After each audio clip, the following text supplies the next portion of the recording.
Hey guys, welcome back to the channel. Want to make your Predator laptop faster? Let's upgrade the RAM and SSD for a huge performance boost. Part 1 is to prepare, sort down your laptop completely. You can sort down your laptop completely, then unplug the charger and any external devices. Get a small screwdriver and an anti-static wrist strap. Then open the back panel of your laptop. After opening the back panel,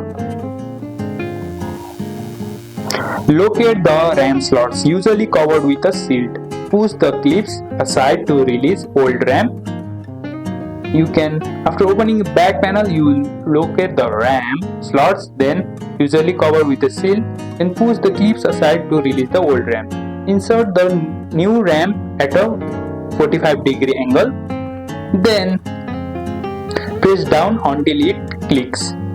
Make sure you are using or installing compatible DDR4 or DDR5 RAM supported by your Predator model. Then another step is to upgrade the SSD. Find the M.2 SSD slot, unscrew the small holding screw.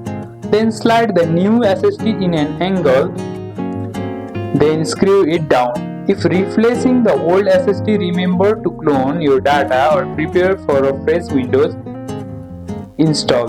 Then another step is to reassemble and boot. Reattach the back panel and screw it back and turn on your laptop. After turning on your laptop, go to your BIOS or Windows Disk Management to confirm your new RAM and SSD are detected. And that's it, users upgraded your Predator laptop with faster RAM and SSD. Enjoy smoother multitasking, quicker load times and next level gaming performance. Don't forget to like, share and subscribe for more Predator tips, and I'll see you in the next one.